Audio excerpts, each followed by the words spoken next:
importantly, he takes his role as a teacher quite importantly, so I think that you're quite privileged in terms of that. Having said that, let me say something about Israel, which I mentioned to him over lunch today, which I think is very important. When I was a first-year, rather arrogant, first-year political science undergrad student, I had a fight with my lecturer because I couldn't understand why this discipline was called political science and not political studies, because in terms of mathematics or biology or something, you can understand the scientific nature of it. And the argument that he made was the fact that it's a science because you keep a critical distance from your subject matter. You have to approach your subject matter in an emotionally detached manner. Once you start bringing emotions into something like this, what happens is your bias comes up, and we all have bias. Okay? So one of the things in terms of Israel, of course, and I guess I'm very aware of this because of my name, a Muslim first name and a Jewish surname, which means that I'm utterly and totally confused or schizophrenic, is the fact that Israel excites the passions, it excites the emotions, and so I'm going to try to approach it in a way which crosses that particular divide. I should also maybe say to you that Professor Kumaraswamy, on my numerous times coming to JMU, always has this tendency of surprising me. In other words, getting me to do something that I'm no expert on.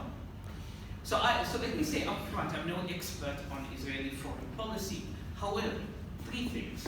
One, I'm a political scientist. Two, I'm from Africa. And three, I work on political Islam. So I am going to be focusing on three aspects in terms of Israel's foreign policy. The first one is the domestic aspect of foreign policy, right? How is foreign policy made? This is absolutely crucial if you want to understand how and why a particular foreign policy is embarked upon, how and why other aspects is softened, other aspects are hardened, and so on. And according to our mutual friend Alon Ben Meir, to understand Israelis' foreign policy, you need to understand its internal dynamics, specifically the fact that it is a fractured democracy. Okay, and that phrase is from Alon Ben Meir. So until 1988, Israel's electoral threshold for you to enter into parliament, to have a seat on the Knesset, was only 1%. And this has increased to 3.25%. But it is still a very low threshold, comparatively speaking. And as a result, you have a plethora of different political parties. Should I also say that you have a plethora of different egos as well. So this kind of makes it impossible for a single party to garner a straight majority, 61 out of 120 seats in the Knesset. And the most recent Israeli election in terms of Netanyahu, Gantz, and so on, emphasizes that point. So there's trade-offs. There's trade-offs taking place at the domestic level, and there's trade-offs taking place at the foreign policy level, and there's trade-offs taking place between the foreign and domestic level, because you need to give something maybe domestically, but it might just harm you internationally, and so on. So you have this plethora of coalition governments, and it has a lot to do, to be honest with you, the personal ambitions of leaders than the national interest. Okay? And it's not unique to Israel. Many countries suffer from that. And therefore, Israeli foreign policy also suffers from these contradictions. Because if you're operating from a realist perspective, you know, it's very simple. It's national interest. Okay, a country knows what its national interest is, it pursues it, and so on. But what happens if you need to give in to a certain constituency and pursue, let's say, a more aggressive foreign policy which might harm you? Because fundamentally, I don't think Prime Minister Netanyahu sacrificed his personal career for the sake of Israel, in my view, and that's a personal judgment. Okay? So sometimes politicians think more about electoral support than about foreign policy. and foreign policy, or rather a strategic and coherent foreign policy, is often sacrificed. So how has this electoral politics got to do with Israeli foreign policy? So this is what Alon Ben Meir believes, that Israel's proportional electoral system not only failed to produce a clear winner that can govern with a popular mandate, but in the negotiating process, in terms of the would-be coalition partners, there's hardly any discussion about the major issues that face the nation. There's little or no discussion about the conflict with Palestinians, how to address the Iranian threat, what to do with Hamas, none of that. And to be frank, I think it's a pretty stupid position to be in. And especially in terms of a region as volatile as that. Okay, given the nature of the various threats in the region in terms of Israel, so the current electoral system is not helping. And one suggestion by Alon Ben Meir is that the threshold of representation in the Knesset moves up to 5% to increase stability in Israeli policy, Israeli politics, and specifically in terms of the foreign politics dimension. So that's the one aspect I want to touch on. I want to touch on Israel and Africa because I'm from South Africa. I identify myself as African, despite my love for Indian curries. Okay, so if you go back to the 6-Day War, Guinea-Conakry was the first African country to sever relations with Israel, cut it completely, right? By the Yom Kippur War in 1973, only 3 of sub-Saharan African states maintained ties with Israel. Only 3. 49 years later, almost a half a century later, Guinea-Conakry, which is a Muslim-majority country, was ready to re-establish ties with Israel. And here's the interesting thing. 2016, no fewer than 40 African countries had relations with Israel. And this is set to further grow following Netanyahu's successful trip to Africa in mid-2016. Despite the fact that I don't really like him, I regard him as quite smug and arrogant, the truth is that this was the first by an Israeli prime minister in 30 years. So how did this become possible? How did Israel turn around this isolation on the African continent? Well, this is what the current Kenyan president, Uhuru Kenyatta, said at a joint press conference with Netanyahu. The world has changed. Just because you may wish Israel to disappear doesn't mean to say that it will. Global problems that we now share are different compared to some 30 years ago. And we need to partner with each other. We need to deal with the security threats that we have together. Of course, Kenya, as you know, faces a severe al-Shabaab threat. They have Al-Qaeda also operating on its territory and so on, and they've made common cause with the Israeli Security Service. But you also had the Arab states changing their tune following the Arab Spring. Most importantly, a country like Gaddafi's Libya. Now, Gaddafi's Libya used to bankroll African countries, used to pay their dues to the Organization of African Unity and then the African Union, used to pay their dues to the UN, etc. In return, they had to toe the Libyan line. And following all of these disruptions, these Arab states lost that control over African states, which meant that African countries were free to pursue far more pragmatic approaches in terms of Israel, in terms of the Israeli-Palestinian question, and so on. So Israel's diplomatic offensive comes at the same time as the weakening of this Arab grip. I won't even talk about the changes inside Arab countries because of the Sunni-Shia conflict and so forth. So, and this promise it holds for Israel exists at the economic level and it exists at the political realm. So let's deal with those aspects quickly.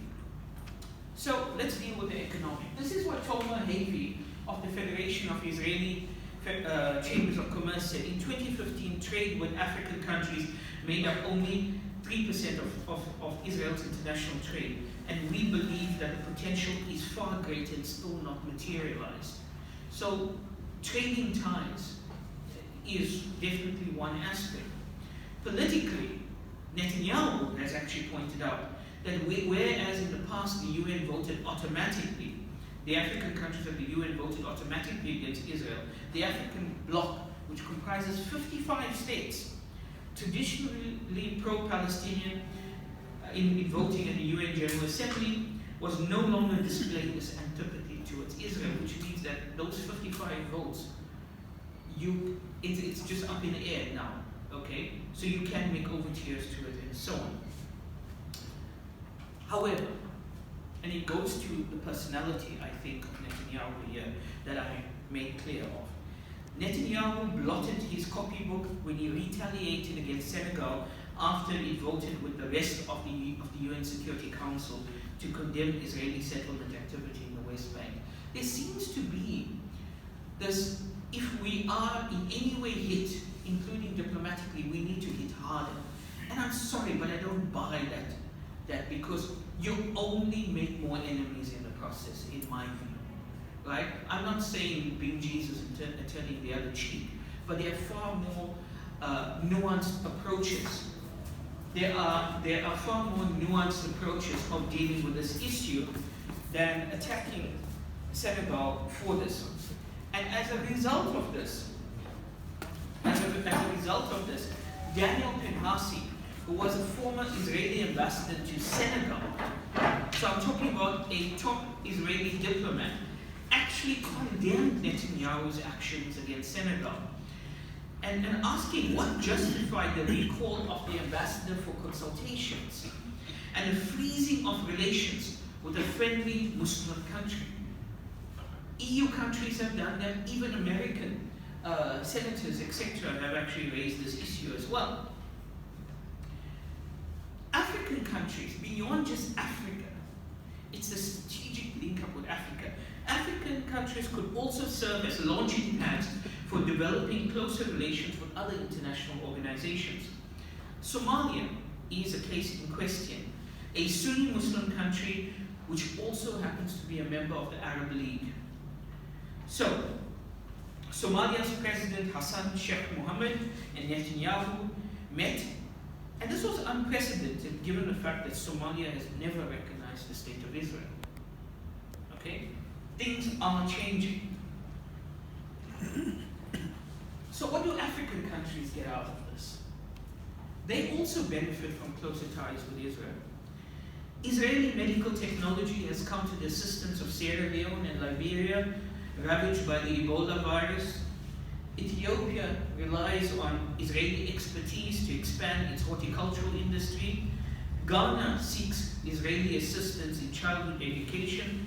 And South Africa seeks to learn more about Israel's water management techniques and growing crops under arid conditions. My country faces a severe drought in several provinces. Kenya, meanwhile, as I mentioned before, seeks Israeli security assistance in fighting terrorism. And here's the rub. This issue, the last issue that I mentioned, security, also is the area where the greatest peril, the greatest danger lies. This security cooperation between Israel and Africa is the area where the greatest danger lies for both Israel and for Africa. What do I mean? The African states are weak. They're constantly fighting each other. There is ethnic conflicts and so on and so forth. So you have the fragility of the African state. You have conflict becoming endemic. And the one thing that I can tell you about Africa is that we do not need more arms. We do not need more arms. And yet, Israeli arms sales to Africa have increased tremendously in recent years. And while it has increased off a low base, and this is nothing compared to what China is doing, what America is doing, what France is doing, what Russia is now doing, etc., it still has a devastating negative impact. One United Nations study found that Israeli arms were serving to fuel the conflict in South Sudan.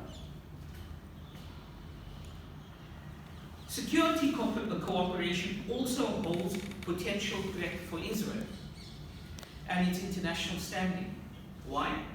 Because the terrorist threat in Africa does not emanate from global jihadism writ large. That develops later. Terrorism begins as local insurgencies fueled by corrupt local elites, driven by real grievances by people against local corrupt elites. And they make use of the terrorist label to secure external security assistance from Western countries, including Israel, to crush dissent against their authoritarian and corrupt rule. So the danger for Israel is that it could be associated with odious regimes with appalling human rights track records. So in my view, and if I had to advise the Israelis, I would say, step out of the security cooperation. Don't do it. It's not good for you. It's not good for Africa. You want to focus on medical assistance. You want to focus on fighting droughts. You want to focus on childhood education. You want to boost trade by all means. Arms? No way. Security training? No way.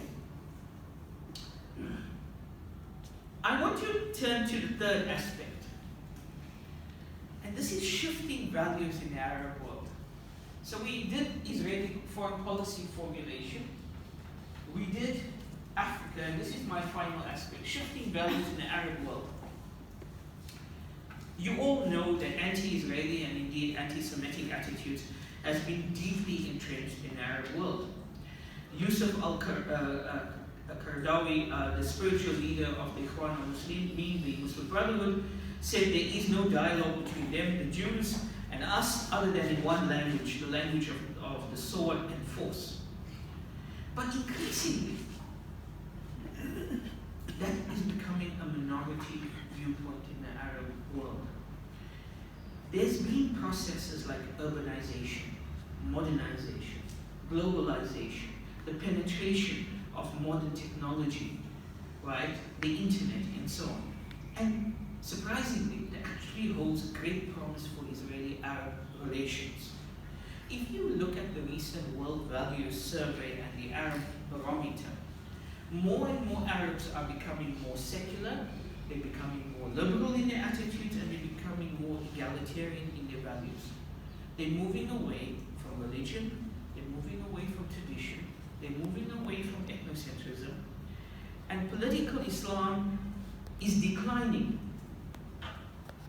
I can give you the figures for it, but as seen in the lack of reaction to the death of Morsi, and the absence of religious demands by protesters in Algeria, Sudan, and Iraq. They talk about corruption, they talk about the responsive government, they talk about accountability, they talk about the lack of services. They're not talking about Sharia law. They're not talking about that. You know? And this is very interesting because in Arab Spring 1.0, you know, you had people like Ennahda in Tunisia, you had Muslim Brotherhood, all of these benefiting from the eruptions. No longer is that the case. Arab societies in the process are getting more tolerant of the proverbial other, be it non-Muslims, Americans, Westerners, or indeed Israel. Indeed, this support for Israel, which has been growing over years, has reached unprecedented levels. Because at first the cooperation was in the back room, you know, you don't talk about it. It's now increasingly becoming out there. And of course, what's fueling it is not only these attitudes, but these escalating tensions also between Sunnis and Shiites, seen, for example, in the tensions between Iran and other states. And this forces the Israeli-Palestinian conflict on the back burner. Besides, the Arab world tried isolating Israel and tried to go to war with Israel, hasn't worked. So rather not talk about your failures in the process. Now the Arab Youth Survey of 2019, which was conducted in 15 countries in the Gulf, Levant, and North Africa, and involved 3,300 face-to-face interviews, found that 18 to 24-year-olds in the region were becoming more secular in their attitudes. And here's the interesting thing. They're actually blaming religion and sectarianism for the conflict in the region. They are blaming religion and sectarianism in the conflict. You know, in a way, it's kind of weird, but if you look at European history, I mean, you know and I know, the Europeans fought for 300 years, right? Ever since Martin Luther put his 95 Theses on Wittenberg Chapter and started the whole Protestant Reformation. And the funny thing is that if you actually read the classics, the French philosopher Voltaire at the time and so on, they were actually saying, you know, Islam is a tolerant faith. Look, there's no fighting. Look at how the Ottomans are ruling their multi-religious society and so on. So after these years of war and so on, guess what? European countries had this enlightenment, and then came this notion of secularism. Let's push back. Let's keep religion, you know, out of politics, out of government. Let's separate this wall and so on. It seems to me that something is happening here after years of conflict, after years of militant movements, and very importantly, let's not forget, you can know, and I say this as a Muslim, you can know the Quran back to front. It doesn't make you a very good water technician to build wells, or a good public administrator, or a good economist, or a good psychologist, or a good president, or anything. It doesn't arm you in that sense. It prepares you for the spiritual world, right? And increasingly, this is the attitude which is coming into being amongst these, amongst the youth of the region. 66% believe that religion is playing too big a role in the Middle East, right? So what's the significance when I'm talking about Israeli foreign policy? It means that Israel is not being viewed from a religious prism. So in future, foreign policies of Arab states can be calculated on national self-interest considerations, not ideological, not emotive, and definitely not religious. Okay? So, it's important. Still talking about these surveys, half of all respondents believe that the Arab world's religious values are holding the Arab world back. In the past, you had these grand conspiracy theories, right? Okay, the West, they are engaged in neo-imperialism. That's what's causing it. You know why the Arab world is poor? Well, it's because the Jewish state is so rich. If you don't believe, read the 12 Protocols of the Elders of Zion, right? You know what I'm talking about. Now, they are looking inward and they're actually blaming themselves, right? Mohammed Sharour from the University of Damascus explains that the region's youth are confronted with a deep intellectual dilemma when it comes to reconciling conservative teachings with the world they inhabit. So they go to a madrasa, they learn these stuff, okay? And now you have this world, this interconnected world, this world of globalization, etc., etc. And you have this massive divide between the have and have-nots and so on. What does the religious text tell you? And let's not forget that when the Islamists were in power in those countries, they did a pretty lousy job in terms of governing. So that doesn't only challenge, let's say, the Muslim Brotherhood in their 1 year in power in Egypt, but it also challenges the entire Islamist edifice. Going back to Ayatollah Khomeini in 1979, you know, the Khania West of 1979, Ayatollah Khomeini, neither East nor West, Islam is the best. Yes, he was a rapper, true story. Moreover, Sharour states that access to the internet has allowed them to keep pace with worldwide developments, opening their minds to virtually all cultures and civilizations. So they can see what's happening in Chile. They can see the Yellow Vest movement in France. They can see, but people, or the move to impeach Donald Trump, right? They can see people unhappy and people mobilizing. Because fundamentally, if you're a Democrat, you believe there's a social contract. You give a government a vote to rule you, and their part is to keep you safe. Their job is to create the economic opportunities by creating the infrastructure, the educational opportunities for you to move ahead for yourself and for your children, okay? And in the Arab world, this isn't being done. They look at all of these thousands of princes living in their palaces, enjoying this corrupt lifestyle, and they're saying, what about us? And they're blaming themselves. And this has serious implications for Islamist organizations. Polls conducted by BBC News Arabic found that trust in Islamist organizations has fallen massively across the Middle East North Africa region. In Jordan and Morocco, trust in the Muslim Brotherhood dropped by 20%. Hamas support amongst Palestinians, meanwhile, has dropped from 48% to 22% between 2012 and 2019. Okay? Question is, will Israel be able to capitalize on these shifting values in attempting to turn a new chapter with its Arab neighbors? Go back to the domestic constraints. Will they be able to sense this opportunity to do what is right, or will Israeli politicians engage in fracturing Israeli democracy because they're going to win votes at the polls? That's the fundamental question. A lot of the stuff I said to you is actually contained in my new book, right? So please buy it. Support a struggling African scholar. Islamism, Crisis and Democratization. Get it on Amazon. You know, I will autograph it. Thank you very much. You know, if I have to take a step backwards, if you look at Africa, Africa has certain enormous advantages. 55 countries, a large number of them with the Islamic majority ones. And if you look at the decolonization process, when all the European powers suddenly withdrew from the continent, Israel walked in.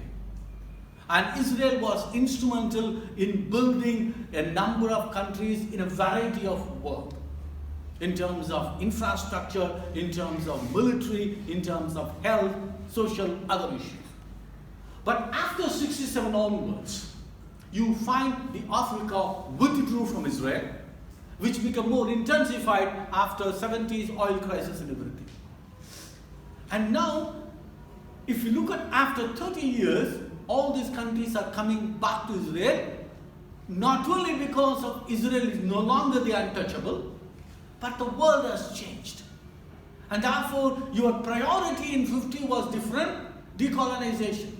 If you look at it as a student, I know, about 20 years ago, when I was a student here, any problem in India, it is colonialism. Everything. From the division of your state, your language, your northeast, any problem for that matter, you blame the British.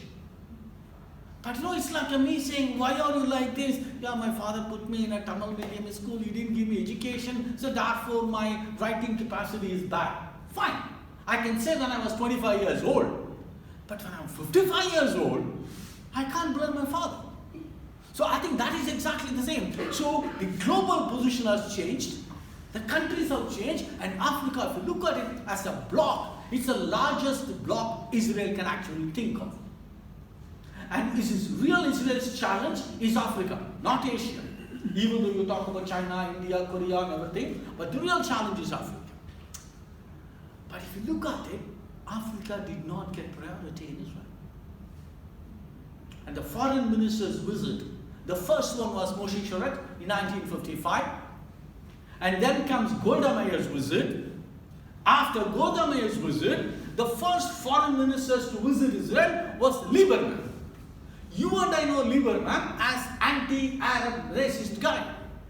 But only when he was a foreign minister, he found time. He simply said, hey, we are ignoring Africa. Let's go. And it is only after that Netanyahu went for the summit meeting. So Africa is a real challenge. And I think if you look at Israeli foreign policy, you have this. And back to the question, the world is changing, Africa is changing, they are looking at Israel as an opportunity in a non-political, non-religious realm. The million-dollar question is what you raise on, are you ready? I think that is a challenge for Israel. Are you ready? But the readiness, you're not ready. How do I know? You don't even agree on who is going to be the Prime Minister for the last almost 1 year. Your priority is, if you look at the question, very passingly said, the issue is not, whether I'm going to support you if you increase the settlement, reduces. No. It is not about peace process. Is nobody saying that, okay, my policy is accommodation with the Arabs, your policy is confrontation. We are nowhere near that. The question is, I will get the chair, you will get the chair. So, the realist paradigm we all talk about is simply personalized. The question today is, who will be the Prime Minister? And all the other things become irrelevant. And if the next question will be US, everybody wants to have good relations with the United States. So there is nothing to argue about. I think that is going to be a challenge. The world is changing, the Arab world is changing, Islamic discourse is changing, the youth is changing. The question is, where are you? And I think if you talk to Israelis, to some extent I also feel that you are in the Cold War paradigm. You didn't know that the world has changed. Even today, the Israelis think Europe is more important, United States is more important. And we all know that the economy is changing eastwards. And it is not reflected in the foreign policy priorities. And Africa, the same. Africa has 55 people. If you can actually influence them, you can neutralize anti-Israeli votes in the General Assembly. If you look at that, generally 181 countries supporting you. Only you and probably Marshall Islands and Israel. That once again tells you, what are you doing with the 55 countries African war? I think that is what Professor Solomon is raising it. And if you promise autograph, we'll buy the book. Absolutely. Now, question is, floor is open. Any questions, comments? Anything under the sun? Yes, lady.